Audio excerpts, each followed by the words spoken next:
मजलिस इत्तेहाद मुस्लिमीन के मिलने को यहाँ से जोगेश्वरी से रही नसरिया को कामयाब और कामयाब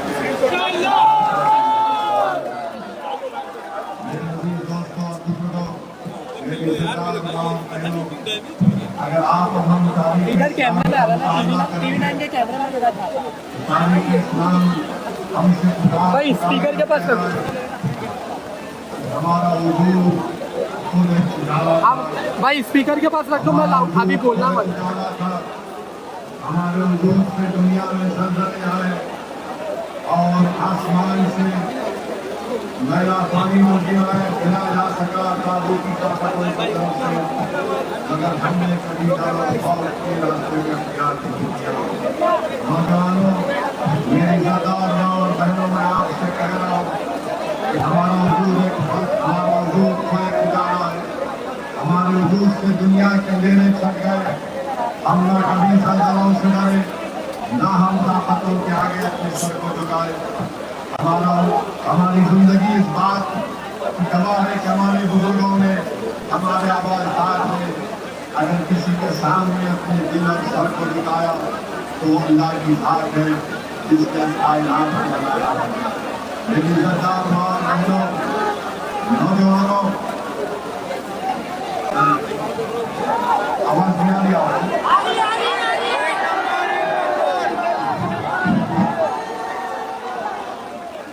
अभी आ रही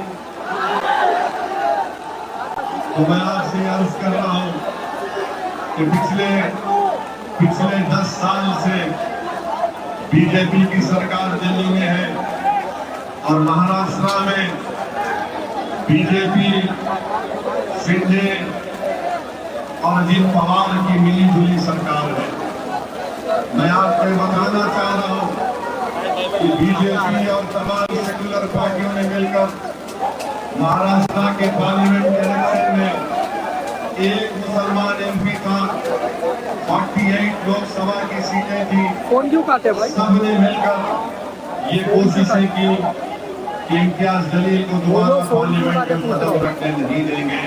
फोन क्यों काटे? और एक ही 1 पॉइंट एजेंडा था कि महाराष्ट्र से कोई भी मुसलमान एमपी बनकर ना जाए दिल्ली को। और मैंने एक एमपी जीत कर आया था महाराष्ट्र से, उस इम्तियाज जलील को हराने के लिए सब एक होकर एक मुसलमान को हराने के लिए कोशिशें की और इनकी कोशिशों की वजह से इम्तियाज जलील वहीं से तो रुकने पार्लियामान कामयाब होकर नहीं आ सके। मेरी आपसे गुजारिश है कि जमहूरियत को जब हम विधानसभा में अपने इत्तेहाद की ताकत पर हमको अपने मजलिस पार्टी के उम्मीदवारों को कामयाब और कामयाब करना है। मेरे बुजुर्गों, मेरे नौजवान साथियों, आपको ये याद होगा कि जब कभी भी मजलिस इलेक्शन लड़ती है, मजलिस के खिलाफ ये इल्जाम लगा दिया जाता है कि मजलिस फलां की टीम है, मजलिस के लड़ने से वोट काटे जाते हैं।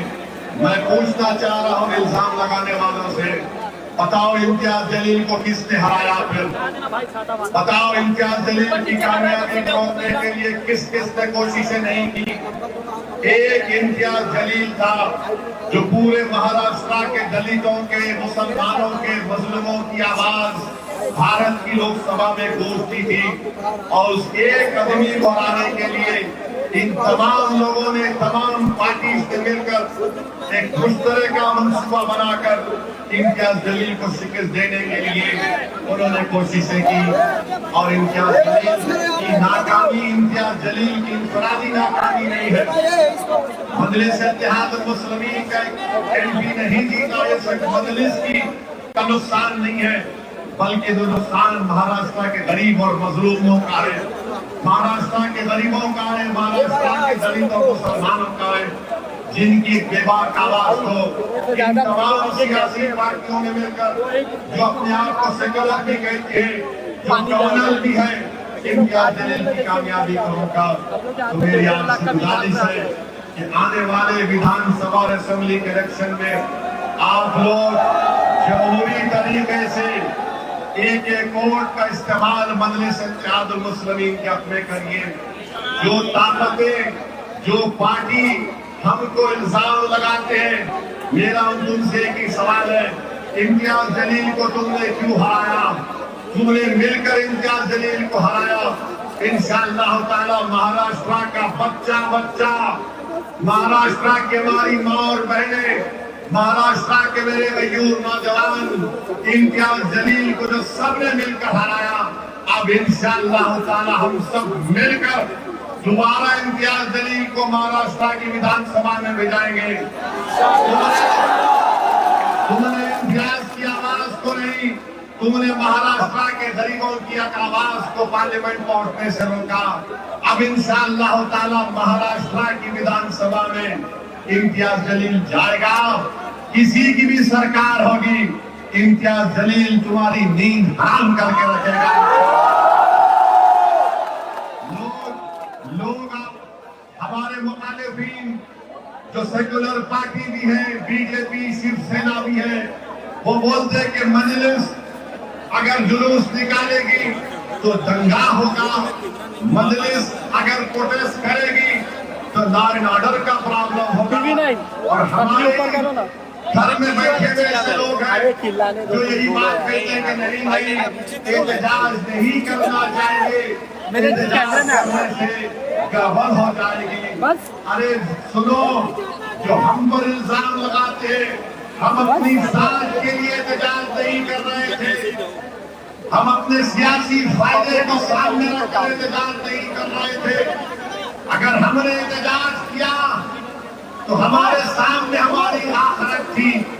अगर हमने एहतजाज किया और जो लाखों हजारों की तादाद में फर्जंदाने तौहीद उस महाराष्ट्र के तारीख एहतजाज में शिरकत किए, वो सिर्फ और सिर्फ इसलिए शिरकत किए कि वो इस बात को जानते थे कि दुनिया में मुझे जो कुछ मिला वो नबी करीम सल्लल्लाहु अलैहि वसल्लम के सदक़े और तोहफे में मुझे मिला।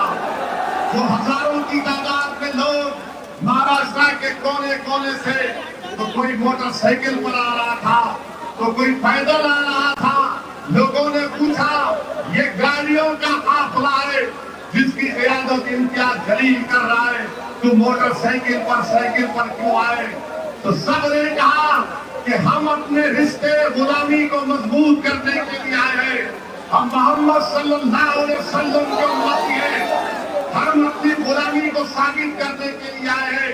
और सबने कहा कि हमको तुम मारो, हमको पीटो, हमको जो जुल्म करना है करो, मगर याद रखो मैं उन तमाम लोगों से कह रहा हूं कि मेरे रसूल सल्लल्लाहु अलैहि वसल्लम जिसको अल्लाह रहमतुल आलमीन कहकर पुकारा, यानी मर्सी टू द मैनकाइंड, और इस्लाम में आप इस्लाम में तनकीद करो, हमको कोई तकलीफ नहीं होती। आप हमारे इशूज पर तनकीद करो, कोई बात नहीं, मगर एक बात याद रखो, तुम मुझे मेरी उंगली काटोगे, मैं तकलीफ का इजहार करूंगा। तुम मेरा पैर तोड़ दोगे, मैं तकलीफ से रो पड़ूंगा। तुम मुझे पीटोगे, मैं तकलीफ से रो दूंगा। तुम बुलडोजर से मेरे घर को तोड़ोगे, मैं आसमान के नीचे अपनी जिंदगी गुजार रहा हूँ। मगर जब तुम मेरे दिल पर हमला करोगे तो जिस्म की हर कुर्बानी को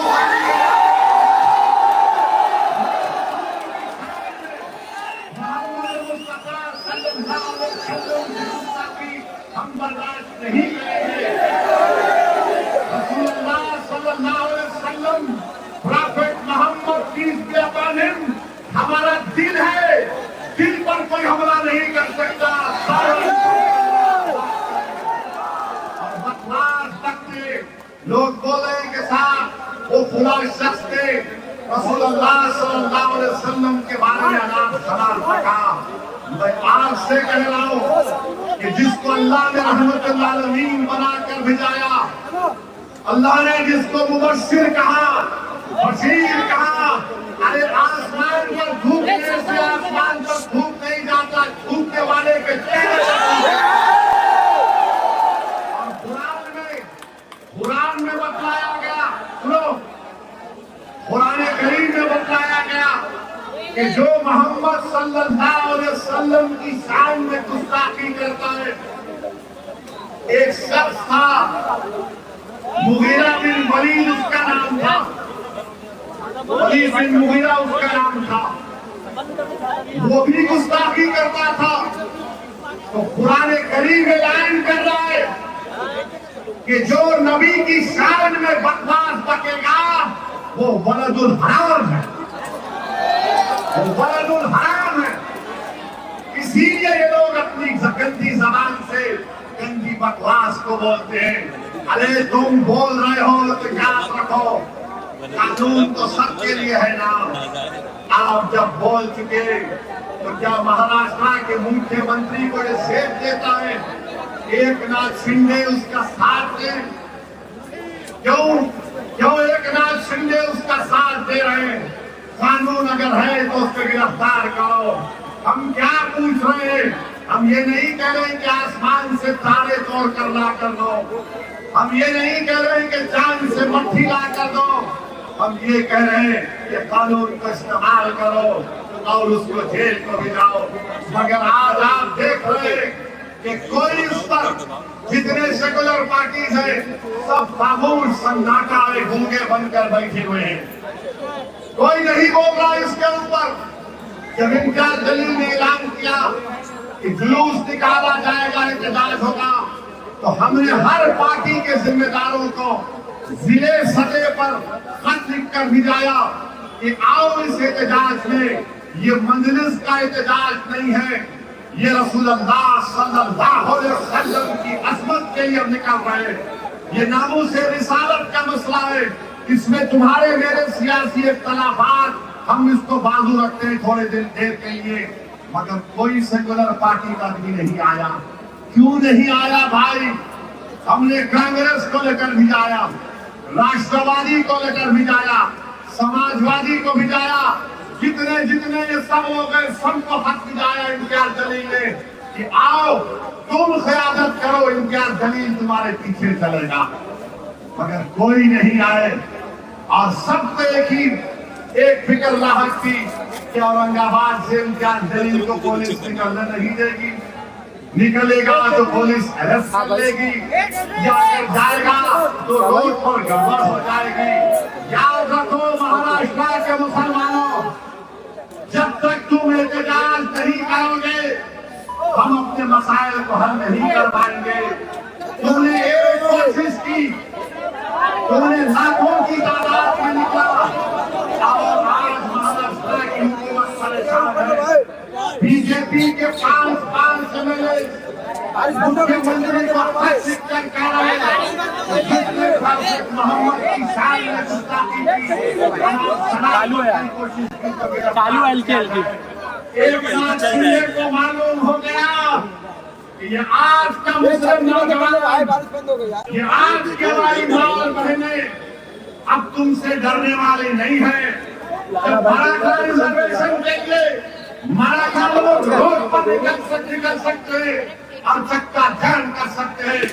जब बैकवर्ड क्लास के लोग अपने मुतालबात के लिए रोड पर निकलकर मुंबई को बंद करा सकते हैं, जब दलित लोग अपने मनमाने के लिए हुकूक को एहतजाज कर सकते हैं, जब महाराष्ट्र का किसान हजारों मील चलकर मुंबई आ सकता है, तो क्या एक मुसलमान अपने नबी की अज़मत के लिए रोड पर नहीं निकल सकता? हम निकल सकते हैं।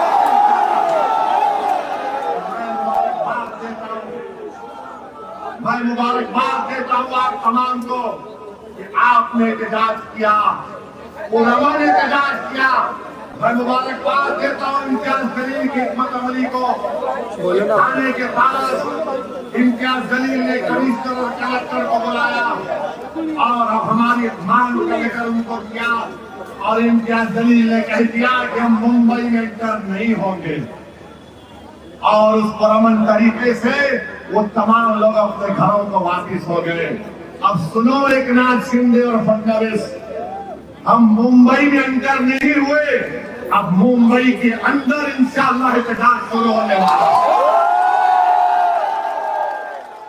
मुंबई के अंदर पुरअमन एहतजाज शुरू होगा।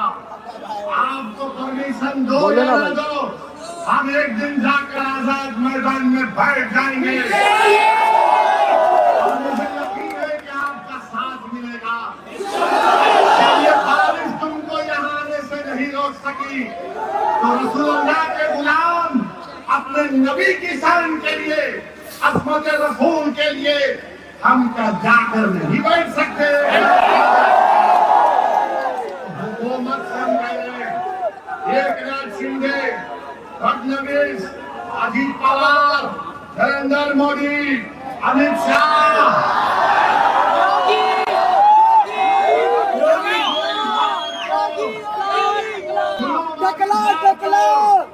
अब शेर जाग चुका है।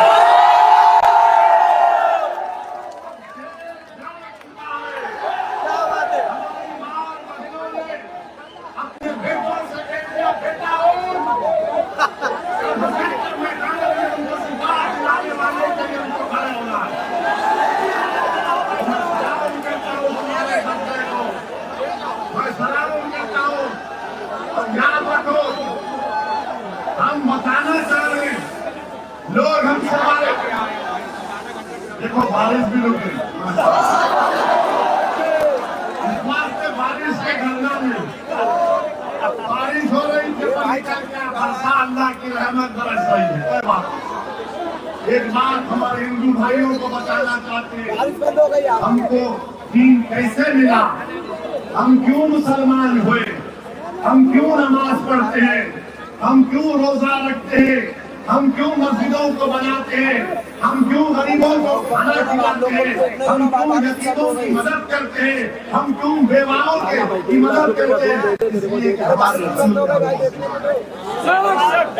इसलिए कि हमारे रसूल सल्लल्लाहु अलैहि वसल्लम, अगर वो हमको नहीं सिखाते तो हम कुछ नहीं करते।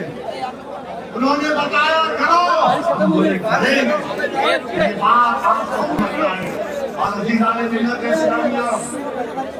कुरान करीम में अल्लाह फरमाता है, सूरह हुज़ुरात में, कि ऐ ईमान वालों, अपनी आवाज को, अल्लाह होगा कुरान में, ऐ ईमान वालों, अपनी आवाज को नबी की आवाज के आगे बुलंद मत करो, वरना तुम्हारे अमाल हफ्त कर लिए जाएंगे, खत्म कर दिए जाएंगे। एक सहाबी रसूल थे, उनका नाम साबित बिन क़ैस रज़ियल्लाहु ताला अन्हु। उन्होंने जब सुना तो रोते हुए बारगाह नबूवत से चले गए, कई दिन तक नहीं आए। सहाबा इकराम को अल्लाह के रसूल सल्लल्लाहु अलैहि वसल्लम ने भेजा और भेजकर पूछा, कहाँ है साबित बिन क़ैस, बुला कर लेकर आओ। तो साबित बिन क़ैस से सहाबा इकराम ने अल्लाह के रसूल सल्लल्लाहु अलैहि वसल्लम का पैगाम पहुंचाया। तो साबित बिन क़ैस ने कहा, मैं उनकी आवाज में बात करता हूँ, मेरे अमाल खत्म हो गए, मैं जहन्नमी हो गया, मैं जहन्नमी हो गया। जाके रसूलुल्लाह सल्लल्लाहु अलैहि वसल्लम को बोले कि आका, साबित बिन क़ैस ये कह रहे। तो रसूलुल्लाह सल्लल्लाहु अलैहि वसल्लम ने कहा कि नहीं, वो जन्नती है, वो जन्नत। तो मेरे अजीज दोस्तों और मेरे दोस्तों, सुनो मेरी बात को। इमाम मालिक रहमतुल्लाह अलैह मदीने में है, हदीस बोल रहे, हदीस को बयान कर रहे, लोग उस महफिल में देख रहे हैं कि इमाम मालिक का चेहरे का रंग बदल रहा है, तकलीफ नुमाया है। और जब आप हदीस बयान कर चुके, उठकर आपने कपड़े को झटकाते बिच्छू निकला। लोगों ने पूछा, इमाम मालिक आप क्यों नहीं उठ गए? इमाम मालिक ने कहा कि मैं रहमतुल आलमीन की हदीस को बयान कर रहा था, उसके अदब को मलूज रखकर इस दस्ते वाले की हदीस को बर्दाश्त कर रहा था बिच्छू की, क्योंकि अदब मेरे सामने था रसूलुल्लाह सल्लल्लाहु अलैहि वसल्लम। तो मेरे नौजवानों, तुमको ड्रग्स को छोड़ना पड़ेगा, तुमको जहर की लानत को खत्म करना पड़ेगा, तुमको एक मोमिन बनना पड़ेगा। तुमने अपने इस्लामी के रिश्ते को मजबूत कर दिया, तुमने दुनिया को बता दिया कि मैं रसूलुल्लाह सल्लल्लाहु अलैहि वसल्लम का गुलाम हूँ। तुमने पूरे हिंदुस्तान के 19 करोड़ मुसलमानों के सर को फखर से ऊंचा कर दिया कि महाराष्ट्र में ऐसे फर्जंदाने तौहीद है जिन्होंने पुरअमन एहतजाज किया, हजारों लाखों की तादाद में निकले। अब हुकूमत भी परेशान, अब शिंदे परेशान, फडणवीस परेशान, अब ये सेकुलर पार्टी भी परेशान, ये क्या हो गया? बोलो, क्यों नहीं बोलते तुम लोग? क्या तुम्हारी जबानों को कौन सा ऐसा ताला लग चुका है, तुम इस मसले पर नहीं बोलना चाहते? दूसरी बात, आज हम मीडिया से बात कर रहा था, वोट तो नहीं हो रहे ना,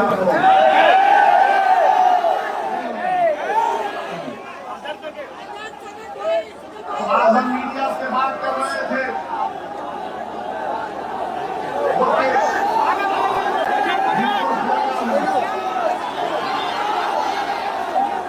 हम मीडिया से बात कर रहे थे कि मीडिया के लोग भी थे, तो मीडिया के लोगों ने अरे नहीं ऊपर नहीं, अभी नहीं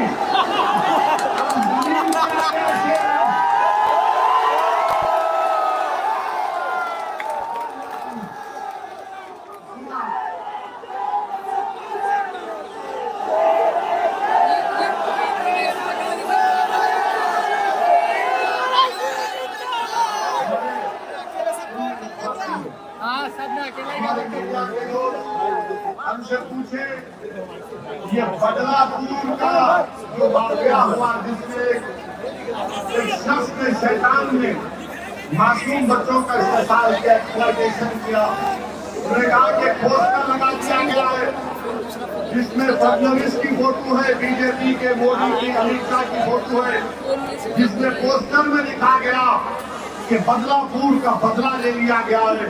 बताओ सऊदी अवैसी, तुम्हारी राय क्या है? मैंने कहा कि जमहूरियत में भारत एक लोकतंत्र है जहां पर बाबा साहब अम्बेडकर का बना हुआ संविधान है और संविधान में रूल ऑफ लॉ है। नहीं, आवाज सुनो, आवाज सुनो, फिर बारिश को क्या करें?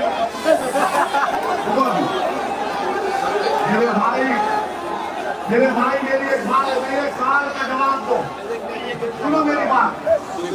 आप सिर्फ मुझे देखने आए हैं ना,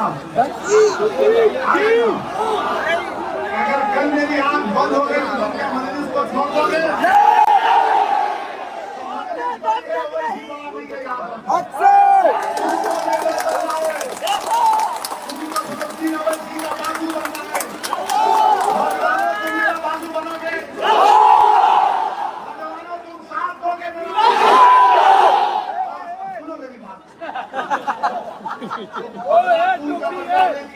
वो पोस्टर पे लिखा हमने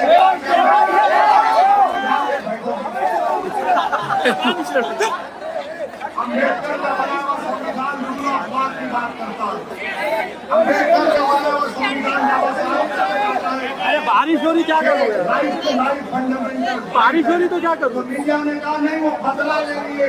मैंने कहा हम बदला नहीं लेते, हम इंसाफ करते, जालिम को सजा देकर। बदला माफिया के लोग और गुंडे और कातिल देते, माफिया, गुंडे और कातिल में और सत्तर में बैठे हुए हुक्मरानों में फर्क होता है। जो चीफ मिनिस्टर होता है, जो डिप्टी चीफ मिनिस्टर होता है, वो बदले की भावना से काम नहीं करता, उसको इंसाफ को सामने रखकर काम करना पड़ेगा। मीडिया नहीं समझी। मैं आपको याद दिला रहा हूँ, पाकिस्तान से टेररिस्ट आए थे मुंबई में, आए थे ब्रिटिश स्टेशन पर, मासूम भारत के लोगों के साथ खून की होली खेली, बड़े बड़े होटलों में जाकर लोगों का कत्लेआम किया उन टेररिस्ट ने। उसमें एक टेररिस्ट था जिसका नाम अजमल कसब था।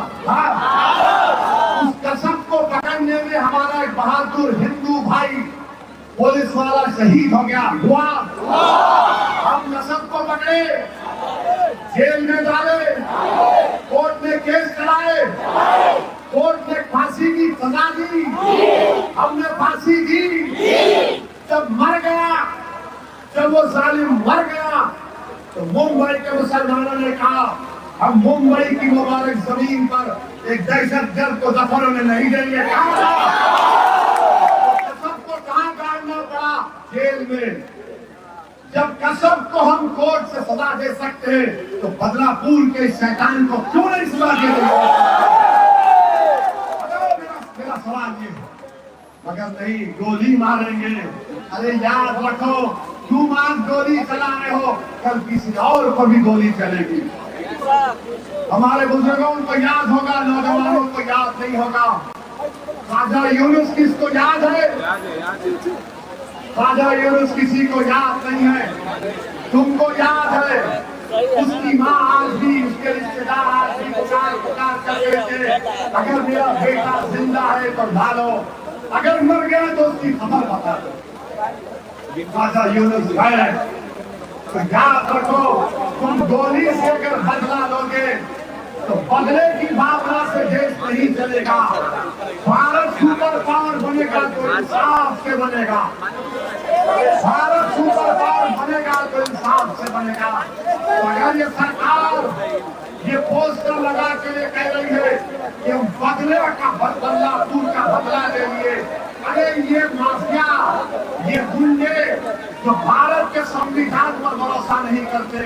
आप मुख्यमंत्री हैं, देवेंद्र फडणवीस भारत के प्रधानमंत्री का ख्वाब भी देखते हैं। फडणवीस कहते हैं मैं एक दिन प्राइम मिनिस्टर बनना चाहता हूं। कोई बुरी बात नहीं है, कोई बुरी बात नहीं है। ख्वाब देखना कोई हराम चीज नहीं है, मगर जब आप ख्वाब देख रहे हैं तो इंसाफ के बारे में सोचो। हम तो ये चाहते थे कि बदलापुर के लोगों को कोर्ट सजा देती उस जालिम को, वो जेल में सड़ता, अपनी मौत के लिए पुकारता और फिर जाकर उसको मौत अपने आगोश में ले लेती, मगर आपने उसको आसान बदला दे दिया। ये इंसाफ है या नहीं है, ये मैं आप पर छोड़ता हूँ। तीसरी बात, नरेंद्र मोदी का दिल नहीं भरा मुसलमानों। मोदी ने अपने बुलडोजरों से मुसलमानों के घरों को तोड़वा दिया। जिस तरह आज हम पानी में खड़े हैं, थोड़ी देर के लिए सोचो, थोड़ी देर के लिए सोचो, तसव्वुर करो कि तुम्हारा 20,000 स्क्वायर फुट का घर है। मध्य प्रदेश के छतरपुर में हाजी शहजाद अली ने 20,000 स्क्वायर फुट का घर बनाया। घर में सामान मुंतकिल हो रहा है कि आज नहीं तो कल घर में चले जाऊंगा। ये जो जालिम जिसने महाराष्ट्र में हमारे नबी रसूल की शान में गुस्ताखी करने की कोशिश की, छतरपुर की जनता ने एहतजाज किया, वायलेंस हो गया। हाजी शहजाद को कलेक्टर ने कहा रुकाओ, जनता नहीं सुनी तो क्या हुआ बाद में? हाजी शहजाद अली के 20,000 स्क्वायर फीट के घर को मोदी के बुलडोजरों ने तोड़ दिया। आज हाजी शहजाद अली के घर वाले, आज हम जलसा सुनने के लिए बारिश में भीग रहे हैं, वो 1 महीने से धूप में आसमान के नीचे खड़े हैं, बच्चे हैं, बेटे हैं, बारिश के नीचे खड़े हैं। अरे कितने घरों को तुमने तोड़ दिया। याद रखो मोदी, जुल्म जब होता है तो एक दिन जुल्म का खात्मा होगा।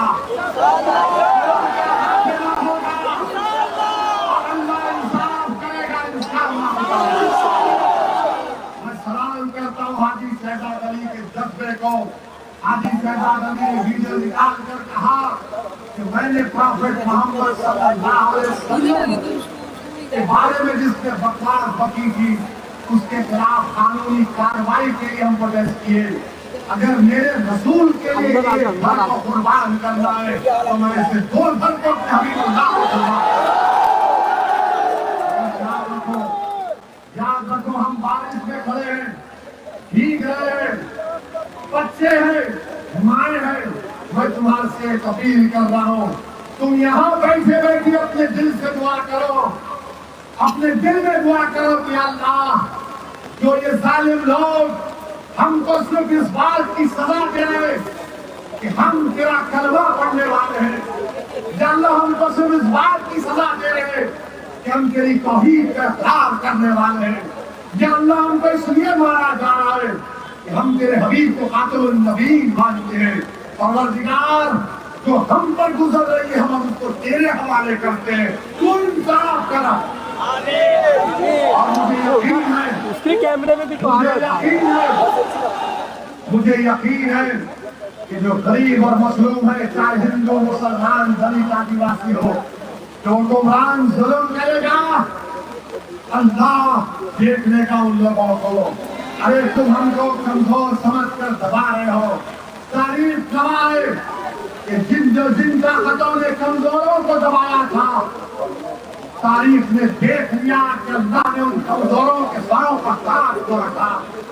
जिन जालिमों ने भूखे प्यासों को मारा और पीटा, अल्लाह ने उनके सरों पर तख्त व ताज की जिम्मेदारी आयद कर दी। जो भूखे थे, 12-12 दिन के भूखे थे, अल्लाह ने उनको इतनी दौलत की कि लोग उनका सत्ता लेने के लिए लोग कम पड़ गए। की दौलत अल्लाह ने उनको अता की। मैं आपसे अपील कर रहा हूँ कि अल्लाह पर तवक्कल करो, उम्मीद अल्लाह से रखो और इंशाअल्लाह ताला जालिम के जुल्म का खात्मा होगा इंशाअल्लाह। घबराने की जरूरत नहीं है। नरेंद्र मोदी भारत की पार्लियामेंट में मुसलमानों को कम करके, क्या आपने पार्लियामेंट इलेक्शन में नहीं सुना कि मोदी ने कहा था कि भारत की मुस्लिम माएं ज्यादा बच्चों को पैदा करती है। मोदी जी, आपकी माँ को 6 बच्चे थे। अमित शाह, आपके 7 या 9 बहनें हैं। ये सब भूल गए और हमारी माओ पर नजरें लगा कर बैठे कि बच्चे बहुत पैदा कर रहे हैं। मोदी जी, आपको कैसे मालूम बच्चों के बारे में?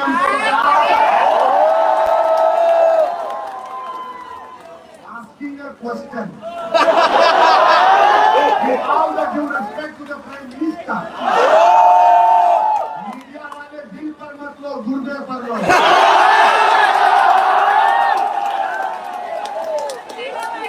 नहीं मालूम, हमारे डैडी को बोलिए,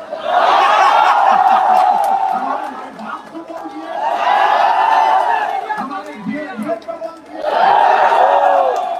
बोलते हमारे मुंह में भी जबान है। और मोदी जी क्या बोले भाषण में? किसी हमारे हिंदू भाई के गले से मंगलसूत्र निकाल कर देंगे। ये हमारी माँ और बहनें बैठी है, मेरे सवाल का जवाब दो। क्या आप पसंद करेंगे कि किसी हिंदू बहन का मंगलसूत्र आपको छीन कर दिया जाए? उनसे नहीं, इनसे पूछो। हर चीज में तुम आ जाते, 50% आबादी है और तो उनको वोट देना पड़ेगा उनका भी। आपको पसंद है कि कोई हिंदू बहनों के घरों से मंगलसूत्र छीन कर ला कर? आप कईयों है नहीं है? अरे ये वो बहनें हमारी माँ है और मोदी जी बोल रहे मंगलसूत्र छीन के लाते हैं।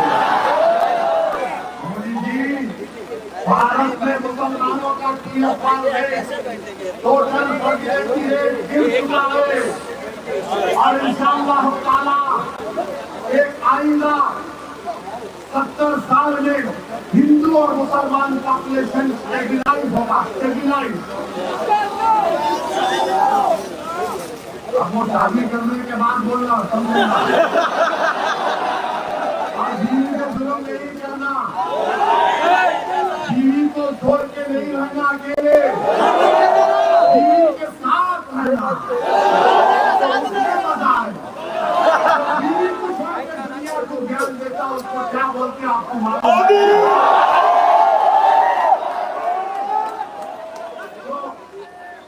अब नरेंद्र मोदी, हाँ अभी आपको मीडिया वाले बोलेंगे भटका। अब नरेंद्र मोदी एक वक्त के कानून को लाए हैं, वक्त का बिल लाए। आप अंदाजा लगाइए, वक्त की जो जायदादें हैं वो हमारे आगो साथ से अपने काले खून पसीने की कमाई से मोदी बोले नहीं, गवर्नमेंट प्रॉपर्टी है। मोदी जी, प्रॉपर्टी का मालिक अल्लाह है, मोदी नहीं हो सकता।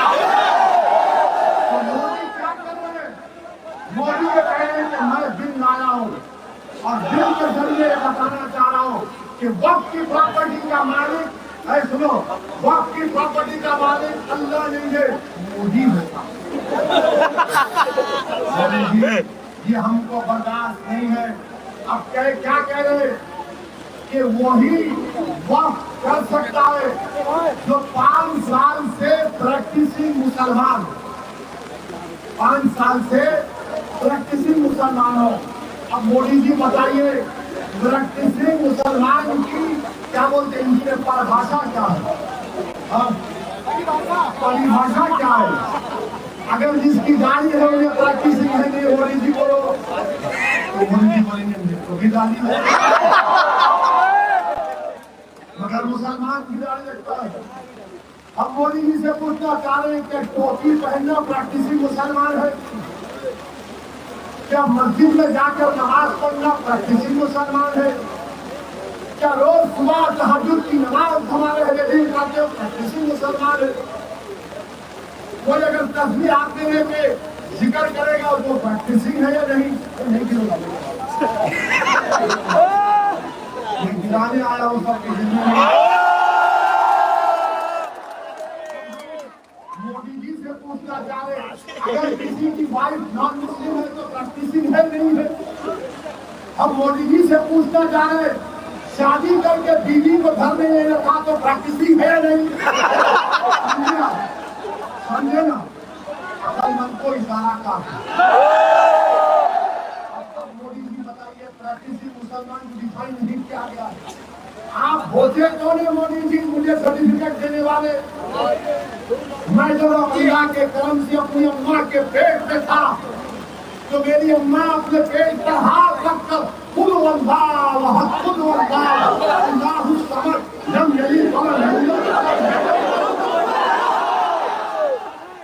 माँ इसका हमको कहना थी। मोदी जी बोले, बेटा 5 साल जब हो जाएंगे ना मेरे पास आना, मैं चाय पिलाऊंगा, तुमको ज्ञान दूंगा और तुमको बोलूंगा पकौड़ा बनाओ। उसके बाद मोदी जी बोलेंगे, बेटा सेल्फी लेते हैं, मुसलमान हो। वाह वाह मोदी जी, अब आप तय करेंगे कौन मुसलमान है। ये वक्फ बोर्ड के कानून में बनाया गया। मैं आपको एक बात कह रहा हूँ, अगर ये बिल कानून बनेगा, हम और आप एक बाबरी मस्जिद को खो चुके हैं, हम कई मस्जिदों को खो देंगे।